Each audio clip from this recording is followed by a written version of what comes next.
नमस्कार दोस्तों, धर्म रहस्य चैनल में आप सभी का एक बार फिर से स्वागत है। आज दर्शकों के काफ़ी ज़्यादा प्रश्न आए हुए हैं, तो उन सभी का मैं संक्षेप में उत्तर दूंगा। काफ़ी ज़्यादा प्रश्नों की संख्या होने की वजह से उनकी विस्तृत व्याख्या तो नहीं हो पाएगी, लेकिन फिर भी सभी प्रश्नों के यहाँ पर उत्तर देने का प्रयत्न किया जाएगा। तो आज के कुछ प्रश्न इस प्रकार से हैं। पहला प्रश्न शुरू करते हैं और उत्तर देते हुए ही चलते हैं।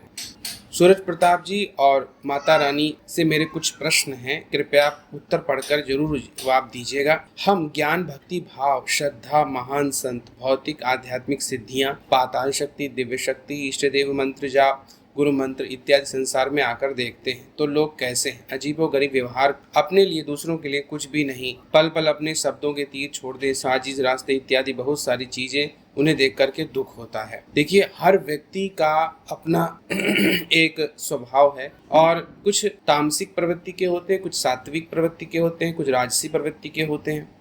तीनों प्रकार की प्रवृत्तियों के कारण लोगों का व्यवहार भी अलग अलग होता है।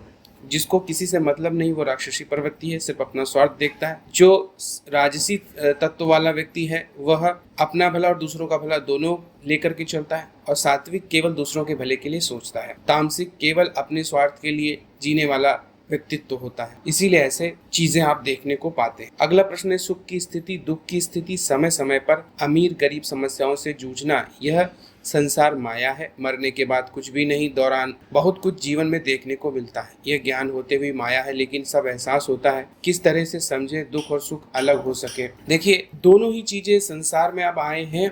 तो आपने जब आपका जन्म होने वाला था तो आपने ईश्वर से प्रार्थना की थी कि मुझे मनुष्य के रूप में आप जन्म दीजिए, मैं सारी पिछली बातें भूल जाऊंगा और आपकी भक्ति करूंगा, इसके अलावा अच्छे कार्य करूंगा ताकि मैं उच्च लोकों को प्राप्त कर पाऊं। लेकिन यहाँ आकर के सारी चीजें भूलनी पड़ती है, क्योंकि माया का संसार है। भौतिक जीवन सुख और दुख दोनों से भरा है, लेकिन जो इस चीज को गहराई से समझता है वही जीतता है। अन्यथा सुख और दुख को अलग अलग समझने वाले के लिए बहुत बड़ी समस्या हो जाती है, क्योंकि दोनों ही प्रक्रियाएं हैं।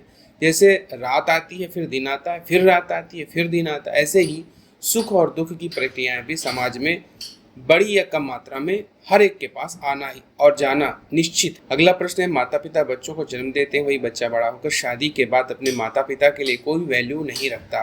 90% लोग यह भी नहीं सोचते कि शरीर पूरा हो जाने के बाद यह भगवान का भजन ना करेंगे और माया में ही पड़े रहेंगे, बस पोते का मुख देख लें। देखिए, सीधी सी बात है कि व्यक्ति जो है अपने लिए जीता है जब तक उस शरीर को अपना समझता है, और आध्यात्मिक रहस्य जाने बिना व्यक्ति कभी नहीं जान पाता कि वह इस शरीर के अंदर रहता है, वह शरीर नहीं है। और इस शरीर से जुड़े हुए रिश्ते, नाते, संबंध, मान मर्यादा, अहम भाव, सब कुछ इस शरीर की वजह से ही है। तो इसी की वजह से मोह माया भी है, इसी की वजह से महास्वार्थ। लेकिन आध्यात्मिक जब व्यक्ति बनता है तब वो ये एक बात जान पाता है कि यह शरीर मेरा नहीं है, ये तो पंच तत्वों में फिर से विलीन हो जाएगा। इस शरीर के अंदर मैं रहता हूँ। ठीक वैसे जैसे कोई कार चलती है, कार के अंदर जब आप बैठे होंगे तभी कार चलेगी, कितना चलेगी आप निर्धारित करते हो, इसके अलावा कहाँ जाएगी आप निर्धारित करते हो। कार का कोई अस्तित्व तो नहीं होता। इसी तरह हमारा शरीर भी है, जब इसमें आत्मा है तभी सब कुछ है। अगला प्रश्न है, मैं अपना अनुभव बता रहा हूँ। आज के समय पूजा पाठ के लिए लोगों में श्रद्धा नहीं रह गई है। जब से बागेश्वर धाम इत्यादि, प्रेमानंद जी महाराज, इससे पहले कुछ महान संत, कथाकार, इतने ही कम लोग हैं। थाली मंदिर भी खाली पड़े रहते हैं, गिने चुने लोग ही पूजा पाठ के लिए आते हैं, उन्हें कोई ज्ञान नहीं है। निश्चित रूप से यह सत्य बात है। हमारे यहाँ चमत्कार को नमस्कार होता है, पहली बात। इसीलिए बागेश्वर धाम इत्यादि और प्रेमानंद महाराज तो जानते हैं कि उनकी दोनों किडनियां खराब हैं, लेकिन अपनी भक्ति की वजह से उनके शरीर की रक्षा हो रही है। तो ये सारी चीजें क्या है, इनकी वजह से लोगों में एक विश्वास पैदा होता है। सारा खेल विश्वास का है कि आध्यात्म के रास्ते में विश्वास अगर नहीं पैदा होगा तो आप कितना भी कुछ भी कह लीजिए, कुछ नहीं होने वाला। बस इसीलिए हमारे यहाँ साधना और सिद्धि का रास्ता सर्वोत्तम हो जाता है। जब हम सिद्धि या साधना के क्षेत्र में आगे बढ़ते हैं, पूजा पाठ साधना करते हैं विशेष तरह से, तो जब आपको अनुभव होने शुरू होते तब आपको पता चलता है कि इस दुनिया के अलावा भी कोई दूसरी दुनिया है। और जब तक व्यक्ति ये नहीं जानेगा किसी साधना की जरूरत, चाहे वह परी, अप्सरा, योगिनी, भैरवी, यक्षिणी किसी की भी कर रहा हो, तो जब वो करेगा तभी जान पाएगा और जानेगा कि दूसरी दुनिया है। जब दूसरी दुनिया है तो यह जो दुनिया है, ये जो समय है बहुत ही कम है, और उसके बाद और उसके पहले का समय करोड़ों वर्षों का होता है। बहुत कम लोग हैं जो तुरंत जन्म ले लेते हैं। तो इसकी वजह से यह बातें लोगों को समझ में नहीं आती हैं। और यही ज्ञान न होने की वजह से जो कुछ भी होता है हमारे यहाँ सिर्फ देखा देखी में होता है, अन्यथा भक्ति भाव से लोग बहुत दूर हैं। 100 लोगों में से 10 लोग भक्ति कर रहे हैं, 90 लोग तो ऐसे ही जीवन जी रहे हैं। हम देखते हैं, अजीब लगता है, मतलब इतने कम लोग पूजा पाठ के लिए, यह कैसा है गुरुजी? देखिए, मैंने बताया ना, भौतिक जीवन का प्रभाव इतना ज्यादा है, और भौतिक जीवन का प्रभाव ज्यादा रखना भी ईश्वर की कृपा है, क्योंकि उसे कई लोगों का निर्माण करना है, इस ब्रह्मांड को और ज्यादा फैलाना। तो व्यक्ति अगर आध्यात्म के रास्ते में चल पड़ेगा तो वापस लौट जाए, और जबकि अगर वो भौतिकवादी बना रहेगा ज्यादा, इसीलिए 3/4 हमेशा अधर्म रहता है और धर्म केवल 1/4 रहता है, ताकि पूरा मौका मिले व्यक्ति को और ज्यादा विस्तृत होने, यानी कि अन्य लोकों में जाने का, अलग अलग योनियां बनाने का, अलग अलग इच्छाओं को पैदा करके अलग अलग दुनियाओं में जाने का।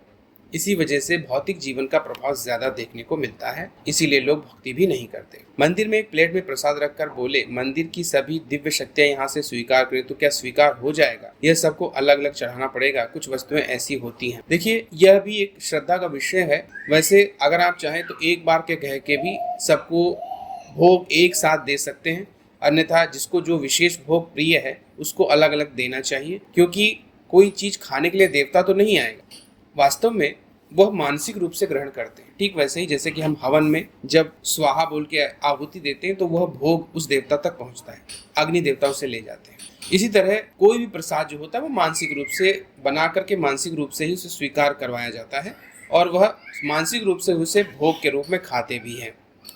कोई शारीरिक रूप से आकर नहीं खाते, क्योंकि उनका शरीर नहीं है, वह एक अलग ही आयाम, इसीलिए चीजें समझ में नहीं आती। काम वासना तो देवताओं तक का फैसला कर देती है। चंद्रदेव, इंद्रदेव एग्जाम्पल है, हम तो मानव है। देवता के पद पर होकर के लोग इस तरह की बातें करते हैं। स्त्री की भगवान ने रचना की, थोड़ी स्थिति और की जाती, बस एक पुरुष अपनी एक पत्नी संतुष्ट हो जाए तो कितना अच्छा रहता। देखिए, यह तो हर एक व्यक्ति पर निर्भर करता है। क्या बड़े देवी देवता लोग अपनी पत्नियों से संतुष्ट नहीं है? क्या भगवान शिव जब सती का वियोग होता है तो संसार की समस्त स्त्रियों को त्याग नहीं देते, जब तक कि पार्वती के रूप में दोबारा से देवी माता सती जो हैं बनकर नहीं पैदा होती हैं? लक्ष्मी के रूप में ही भगवान विष्णु, जिन्हें पूरी जिंदगी भर उनके लिए ही तड़पते रहते हैं, राम के रूप में सीता के वियोग को सहन करते हैं, लेकिन फिर भी जब सीता वापस आएंगी तो तब तक वो किसी का विवाह नहीं करते। तो यह व्यक्ति की स्थिति पर निर्भर करता है कि वह प्रेम करना जानता है या नहीं, कितनी गंभीरता से उस कार्य को करता है, या फिर यूं ही अपनी इच्छाओं से हर चीज को स्वार्थ के हिसाब से लेकर चल देता है। देवता स्वार्थी होते हैं, भले ही वो देवता हैं, लेकिन फिर भी उनसे ऊपर के, इसीलिए हम लोग भगवान और देवताओं में अंतर करते हैं। आप कितना भी पूजा पाठ इत्यादि साधना कर लें, लेकिन 90% भौतिक रूप से आपकी कैसी परिस्थिति है, आपको क्या कार्य करना है, जैसे अनुभव को सोचते हैं, सुनेंगे, यह हो जाएगा, हाँ हो सकता है। अगर आप साधना सिद्धि की तरह बड़े और प्रत्यक्ष सिद्ध करें तो आपको लाभ पूर्णता, इस पर भी समझाएं गुरुदेव। देखिए, पहले तो प्रश्न आप स्पष्ट रूप से पूछा करें, हालांकि मैं समझ गया हूँ, लेकिन बात यहाँ पे ये है कि कोई भी साधना जो होती है, उस साधना को जब तक आप सिद्ध नहीं करेंगे, साधना शब्द से मतलब क्या निकलता है? साध लेना किसी चीज को, उसको अपने नियंत्रण में ले लेना। तो जब तक आप साधना करके उसको सिद्ध नहीं कर लेंगे, यानी कि पूरी तरह से आप और उस शक्ति में अंतर नहीं रह जाएगा, तब तक पूर्ण सिद्धि नहीं प्राप्त होती। और सिद्धियां 3 प्रकार से प्राप्त होती है, मैं पहले बता चुका हूँ। एक होती है आंशिक सिद्धि, जो सबको लगभग प्राप्त हो जाती है। जितने दिन की साधना लिखी हुई होती है, उतने दिन अगर आपने बिना नियमावली तोड़े पूर्ण ब्रह्मचर्य इत्यादि का पालन करते हुए साधना कर ली है, तो आपको आंशिक सिद्धि मिल जाती है। इसके बाद लेकिन शक्ति आपको ना तो दिखाई देती है, ना ही आपको ऐसा लगता है कि कोई मेरी बात सुन रहा है, लेकिन फिर भी अप्रत्यक्ष रूप से कुछ कार्य आपके सिद्ध होने लगते हैं, वो सिद्धि का अंश मात्र होते हैं। इसी के बाद मध्यम सिद्धि होती है। मध्यम सिद्धि में शक्ति आपको दिखने लगती है, आपको छू कर जा देती है, कभी कभी दर्शन देती है, जब आप बुलाते हैं तब आपको तुच्छ देर के लिए नजर आती है। और तीसरी होती है पूर्ण प्रत्यक्ष सिद्धि, जिसमें शक्ति आपके साथ रहने लगती है, आपके साथ बात करती है, जैसे एक मनुष्य करता है उसी तरह हर व्यवहार करती है। आप कोई भी उसको आदेश देंगे, वो आदेश को पूर्ण करती है शक्ति, और हर कार्य आपका हो जाता है। इसी प्रकार आपने पूछा, आपके अंदर श्रद्धा भक्ति भाव है, आप इष्ट देव चुनते हैं, अपने गुरु मंत्र नहीं लिया है, आप अन्य भी साधनाएं अपने भौतिक रूप के अनुसार करते, आपको कोई बड़ा लाभ चमत्कार इत्यादि कुछ देखने को नहीं मिलता। लेकिन अगर गुरु मंत्र लिया जाए, गुरु से साधना की जाए, जैसे कि आपकी PDF खरीद कर लोग करते हैं एक नियम के अनुसार, तो उन्हें अनुभव होते हैं। इस पर बताइए। देखिए, भौतिक और अभौतिक दोनों की चीजों के लिए गुरु मंत्र बहुत अनिवार्य है। सबसे पहले तो गुरु मंत्र को मैंने कई बार समझाया, लेकिन संक्षेप में अगर मैं बताऊं तो यही कह सकता हूं कि गुरु मंत्र के आधार पर आपका किया गया सारा जाप सुरक्षित है। आपकी चीजें कोई चुरा नहीं सकता है, चाहे आपको सिद्धि मिले या ना मिले, लेकिन आपके जाप की एक एक गणना वह काउंट हो रही है। आपने गुरु मंत्र लिया हुआ है और उसके बाद आपने कोई जाप किया तो वह जाप आपका काउंट हो रहा है, कोई साधना की वह काउंट हो रही है।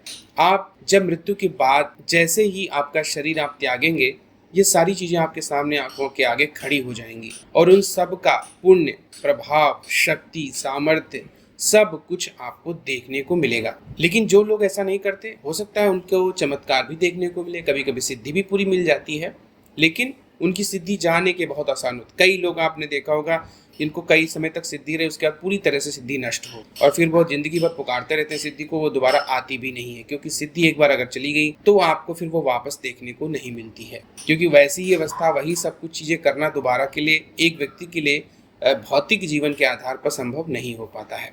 तो ये थे आज के इनके कुछ प्रश्न। इसी प्रकार एक और साधक, उन्होंने भी कई सारे प्रश्न पूछे, उनके भी मैं प्रश्नों के उत्तर देता हूँ। उन्होंने पूछा है, गुरुजी अगर संकल्प लेकर अश्विनी कुमार के दर्शन के लिए साधक 5 करोड़ मंत्र जाप करता है तो क्या साधक को अश्विनी कुमार के दर्शन और उनसे वरदान प्राप्त हो सकते हैं क्या? देखिए, मंत्र की संख्या पर मत जाइए, मंत्र के ध्यान पर जाना पड़ता है। मंत्र का जाप ध्यान पूर्वक कीजिए, उस शक्ति को पुकारने में पूरी सामर्थ्य लगाइए, पूरे ज्ञान का प्रयोग कीजिए, उसमें और आप में अंतर नहीं रह जाना चाहिए। जब आप संकल्प लेकर सही प्रकार से मंत्र का जाप करते हैं, अपनी ऊर्जा को क्षय नहीं होने देते, क्योंकि आप अधिकतर आजकल लोगों को सिद्धि इसलिए भी नहीं मिलती क्योंकि वो घर परिवार में रहे, सबसे बड़ा कारण है क्योंकि आपकी ऊर्जा आपकी पत्नी ले रही है, आपका भाई, आपका बच्चा, आपके माता, आपके पिता, सबको ऊर्जा मिल रही है, क्योंकि आप वहां पर स्थित हैं और आपकी से जो ऊर्जा बह रही है उनको ऐसे ही मिल जा रही है। क्योंकि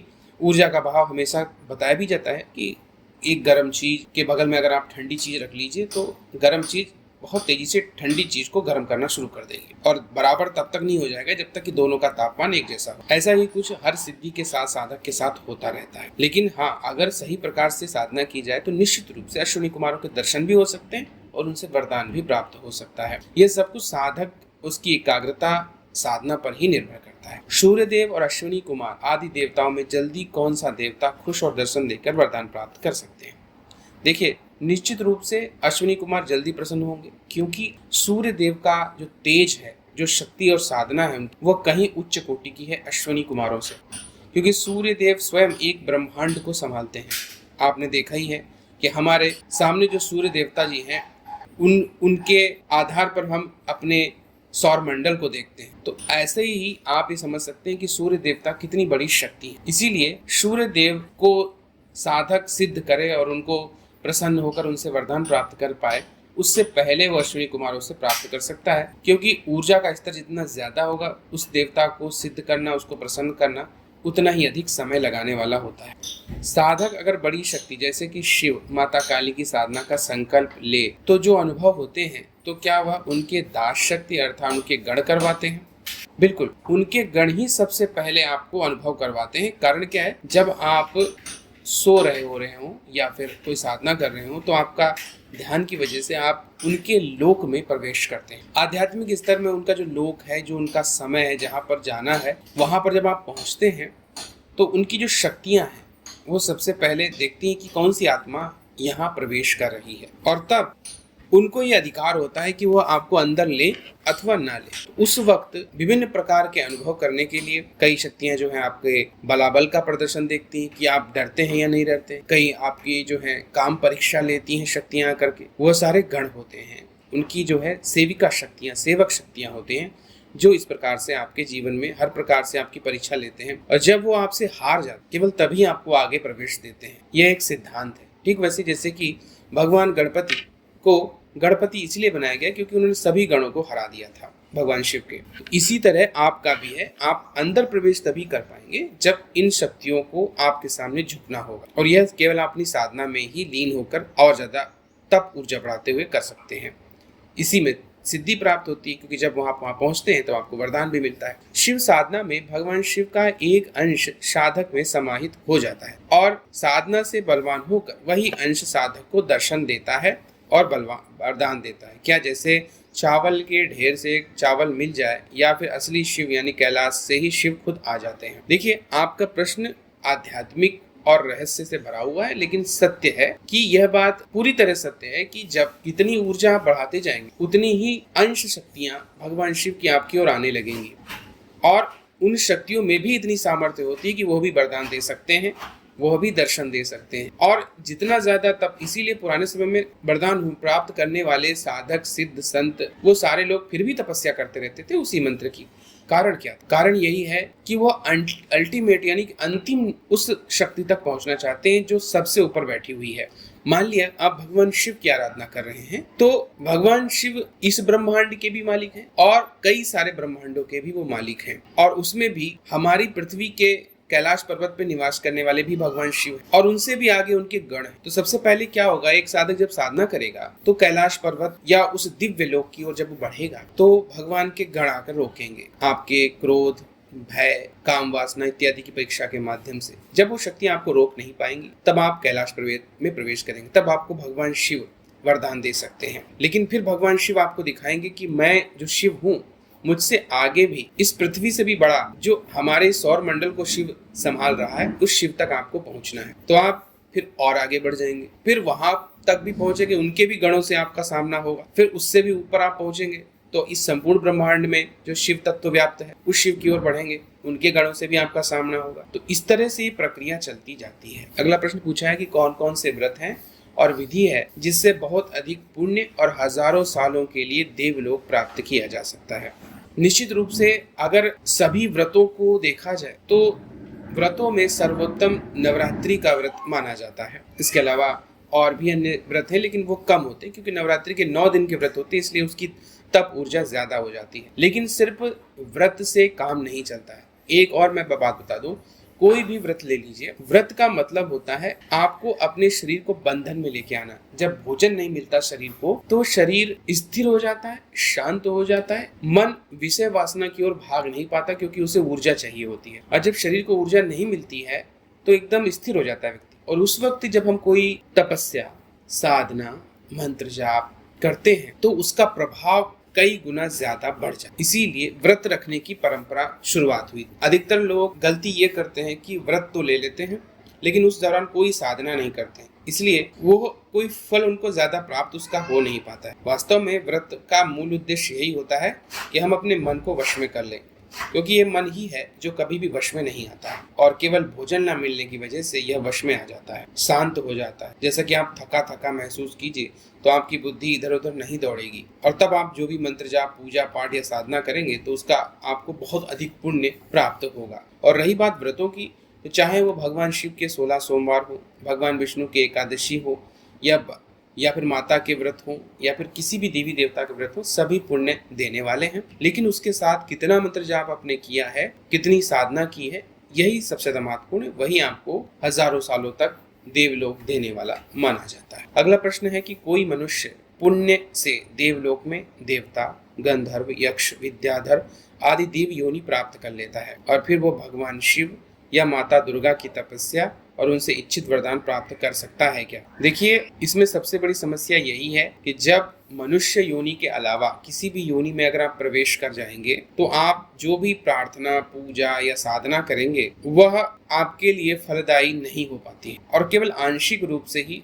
आपको उसका प्रभाव देखने को मिलता है, क्योंकि उस योनि में मनुष्य योनि की तरह स्थितियां नहीं है। जैसे कि आपने यहाँ तपस्या की तो आपका शरीर तपता है, उसकी ऊर्जा निकलती है, भूख लगती है, प्यास लगती है, वर्षा ऋतु है, सब चीजों का प्रभाव आपके शरीर के ऊपर पड़ रहा है, फिर भी आप तपस्या कर रहे हैं। लेकिन जब आपका शरीर समाप्त हो गया, आप ऊर्जा में एक छोटे से सूक्ष्म शरीर के रूप में हैं, तो उस सूक्ष्म शरीर में न तो गर्मी लगने वाली है, न ठंडक लगने वाली है, न ही कोई प्रभाव पड़ने वाला है। इसीलिए उस तपस्या या प्रार्थना का कोई महत्व नहीं रह जाता। इसीलिए सबसे ज्यादा महत्वपूर्ण मनुष्य योनि ही मानी जाती है, और इसी योनि में किए गए कर्म, तपस्या, पूजा, साधना, गुरु के प्रति समर्पण, सारी चीजें आपकी काउंट होती हैं, और फिर आप भोग योनि को प्राप्त करते हैं। भोग योनि ही है सारी की सारी, देवता योनि हो या गंधर्व, यक्ष, विद्याधर, देव योनि, ये सारी भोग योनि, अर्थात वहां जाकर के आपको हर चीज भोगनी है। लेकिन जब मानव शरीर प्राप्त होता है तो आपको सुख दुख दोनों मिलता है। लेकिन जब ये योनि आपको प्राप्त होती है तो केवल और केवल सुख ही मिलता है, और वह सुख तब तक रहता है जब तक कि आपके सारे पुण्य क्षय ना हो जाए। पुण्यों के क्षय होते ही आपका शरीर कम ऊर्जावान होकर के नीचे की ओर गिरने लगता है, और उसी वक्त तय किया जाता है कि आपको नया जीवन किस योनि में लेना है, धरती में किस रूप में आना है, मनुष्य के किस गर्भ में आपको जाना। इसके अलावा आपने पूछा है गुरुजी मुझे अज्ञानी इंद्रियों के अधीन रहने वाले से लिखने में अगर कुछ गलती हो गई तो क्षमा कीजिए और मार्गदर्शन करें। तो ऐसा कुछ नहीं है। इंद्रियों को जीतना बहुत ही कठिन भी नहीं है, हालांकि यह साधारण नहीं है, लेकिन इंद्रियों को जीतने पर ही व्यक्ति इंद्र बन सकता है। सीधा सिद्धांत है कि अगर आपने इंद्रियों को जीत लिया तो आप स्वर्ग के राजा इंद्र हो जाते हैं। यह पुरानी परंपरा, पुराना नियम है। इसीलिए इंद्रियों को इंद्र नाम से ही संबोधित किया जाता है, यानी इंद्री। इसीलिए भोग की जितनी भी अवस्थाएं हैं वह निश्चित नहीं है। इस बात को समझते हुए आपको कर्म करने चाहिए और उसमें संतुष्टि का हमेशा बोध होना चाहिए। अगर आपको कुछ जीवन में नहीं प्राप्त हो रहा है तो हो सकता है पूर्व जन्मों में पाप ने आपने बहुत ज्यादा कर रखे हैं और कई जन्मों के पाप इकट्ठा है, इसलिए आपको कुछ प्राप्त नहीं हो पा रहा है। लेकिन इसकी वजह से कभी भी असंतुष्ट, दुखी नहीं होना चाहिए, क्योंकि यही दुख और असंतुष्टता आपको नीचे की योनियों की ओर लेके जाएगी। क्योंकि जितनी ऊपर की योनियां यह सब सुख योनियां हैं, नीचे की योनियां जिनके हम इतर योनियां कहते हैं जैसे भूत प्रेत पिशाच, यह सब अतृप्त रहते हैं, दुखी रहते हैं, परेशान रहते हैं, बेचैनी रहती है। तो इसलिए कभी भी कैसी भी परिस्थिति हो, कितना भी दुख आए, आपको खुश रहना सीखना है। आप कभी भी चिंतित नहीं होइए, आप कभी भी परेशान मत होइए, क्योंकि ये चीजें जो हैं अगर आप अपनी साधना से भटक जाएं, किसी मार्ग से भटक जाए, कोई कार्य हो जाए तो आप फिर से उसे प्राप्त कर सकते हैं। लेकिन इन चीजों को धारण करने वाला व्यक्ति अगर मृत्यु को प्राप्त करता है तो निश्चित रूप से फिर वह इतर योनियों में जाता है, वह उच्च योनियों में नहीं जाता है। इसीलिए ये भी हमेशा कहा जाता है कि कई लोगों को आपने सुना होगा कि आत्महत्या करना पाप। इसीलिए कहा जाता है क्योंकि जैसा व्यक्ति आत्महत्या करता है वो कितना बड़ा भी पुण्यवान व्यक्ति हो, कितना भी तपस्वी हो, वह व्यक्ति प्रेत योनि में जाएगा ही, क्योंकि उसने किसी इच्छा के फलीभूत होकर के ही, किसी दुख के फलीभूत होकर के ही उस योनि को प्राप्त किया, और फिर उस दुख को हमेशा वो झेलता रहता है, वो स्थायी रूप से उसके सूक्ष्म शरीर के साथ विद्यमान रहता है। इसीलिए आपने देखा होगा किसी के अंदर काम वासना अधिक होती है तो वह मरने के बाद वो प्रेत उसी काम वासना को प्राप्त करने के लिए इधर उधर भटकता रहता है, उसकी वो बेचैनी कभी समाप्त नहीं होती। कुछ लोग जो है भूखे रह के मर जाते हैं तो उनके मन में हमेशा खाने की ही भावना रहती है कि मुझे कहाँ से भोजन मिले। भूख तो पूरी लगेगी लेकिन उन्हें संतुष्टि नहीं होगी। सोचिए ऐसी अवस्था, ऐसी बेचैनी कितनी परेशानी वाली होगी। तो ये जो बेचैनी है, परेशानी है, पूरी तरह वैसे ही विद्यमान रहती है लेकिन उसके लिए संतुष्टि नहीं मिल पाती है, और इन्हीं वजहों से आत्माएं भटकती रहती हैं और अलग अलग प्रेत पिशाच इत्यादि छोटी योनियों में चली जाती हैं और हमेशा दुखी परेशान रहती हैं, और वो दूसरों को भी दुखी और परेशान करती हैं। जो भी उनकी मानसिकता से मिलता जुलता व्यक्ति दिखाई देता है वह उसके शरीर में प्रवेश करते हैं और फिर उसको भी वही चीजें करने के लिए प्रेरित करते हैं, और उसी प्रेरणा की वजह से व्यक्ति और भी ज्यादा बुरी चीजें करने लगता है। कहा जाता है जैसे कहीं आपने देखा होगा कि जहाँ लोग फांसी लगाते हैं तो उसके आसपास के लोग भी वैसा ही सोचते हैं, वो भी फांसी लगाने के पीछे दौड़ने लगते हैं। इसकी वजह भी वही है कि वहाँ पर जो प्रेत आत्माएं विद्यमान है वो इतनी बेचैन है कि वह भी अपनी इच्छा वाली ही आत्माओं को ढूंढती है, और जब आत्मा कभी कभी अकेली होती है और इतनी ज्यादा परेशान होती है तो वह भी चाहती है कि कोई आकर उसके साथ दे या उसका सहयोगी या दोस्त बने, तो वह भी इसीलिए मारने की फिर कोशिश करने लगती हैं, ऐसी भावना या इच्छाएं पैदा कर देती हैं। तो ये थी आज के कुछ प्रश्न और जानकारी। अगर आज का वीडियो आप लोगों को पसंद आया है तो लाइक करें, शेयर करें, सब्सक्राइब करें। आप सभी का दिन मंगलमय हो। जय मां पराशक्ति।